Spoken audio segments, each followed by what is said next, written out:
Hey, all non-existent people that don't watch this channel. So, today's topic is becoming the favorite child. And this is something that I've excelled at, especially in the past couple of years. I am the middle child of 3 children.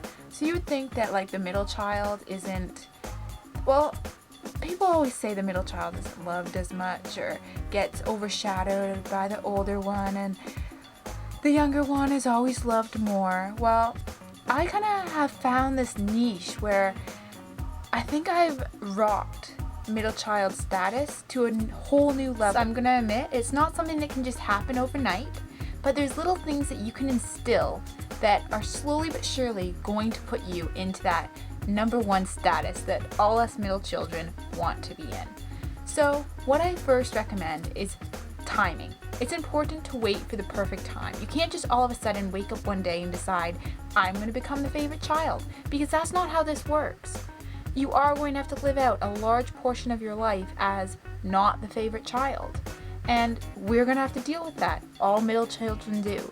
But for the smart ones, we will realize that perfect time when we can hop in, take advantage, and suddenly become our parents' favorite. And it isn't that difficult. First of all, you want to take advantage of older siblings. I said sister because in my case it was a sister, but older siblings leaving. This is a great opportunity for you to jump in and wedge a divide in your family. You now have a sibling living far away, they're off at university, they're off at college, and there's 2 of you. You have one less person that you have to compete against. That oldest, you may say, favorite child has left the house, and suddenly your parents have to reassert their love, direct it towards someone else. Maybe you, for instance. Who knows? But that child leaves. When you're dropping them off at res, as the middle child, assure them that university, college, it's all about having fun. It's all about the good times, not about phoning home, not about sending Christmas cards. It's about making friends. And when you get that drilled into their mind, that becomes their focus. Suddenly, your older sibling stops phoning home, stops sending cards, stops coming home to visit, gets a summer job in the town where their university is. And suddenly, you stop seeing that sibling as much, your parents stop seeing them as much, and suddenly, they don't need to give as much love. At least, that's how it's gonna work. It always does. So, once you've got your one sibling living far, far, far, far, far, far, far away, you have that one or maybe more siblings depending on how big of a family you're the middle child of, but you have one less person to compete against, and this is going to work in your favor. Next, you want to distance the rest of your siblings from the family. Start to say, why do we need to have family dinners? We don't need family dinners. And when it does come for family dinners, try and, plan the dinner around times when not all your siblings are going to be able to be there. Maybe your one sibling has a sporting event that night. Oopsie, guess they can't join us. Start to make it so that you have as much one-on-one time as possible with your parents. Every time that your parents say, oh, we're going out to the store, say, I want to come, so that you suddenly position yourself to be always around your parents. You become almost like a third wheel in their relationship.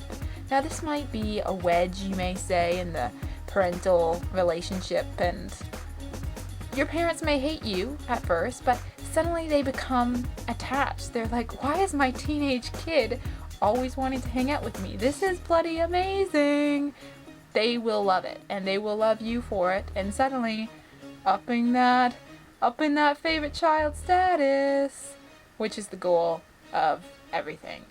Then, once you become best friends with your parents, always going on long drives with them, going on camping trips, going to the grocery store, going to the hardware store, building, painting, just having a great old time with your parents.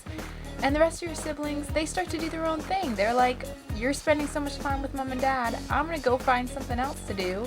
And suddenly, you don't even have to worry about trying to find parents from other households willing to let your siblings sleep over because you want extra time with your parents. So I guess that kind of sums it up, There's still kind of a lot that you can do to raise yourself in favorite child status, you know, just making and building on relationships with your parents, which sounds weird and creepy, but in the long run, you want to be number one, because number one means you get whatever you want all the time.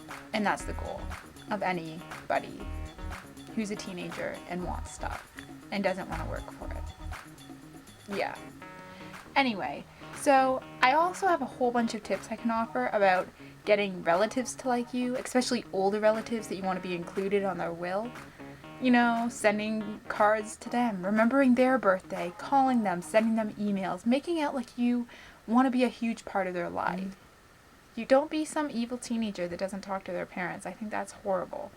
So anyway, hopefully you like this video. Hopefully you will subscribe to the channel or like this video, even though most of you are non-existent or non-existent at all, never going to be existent.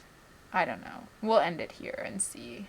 I'll keep making videos because honestly I have nothing better to do, and this is filling minutes of my day. I don't even put effort into the video in the first place, so yeah, I'm just gonna end it here. It makes sense. So bye.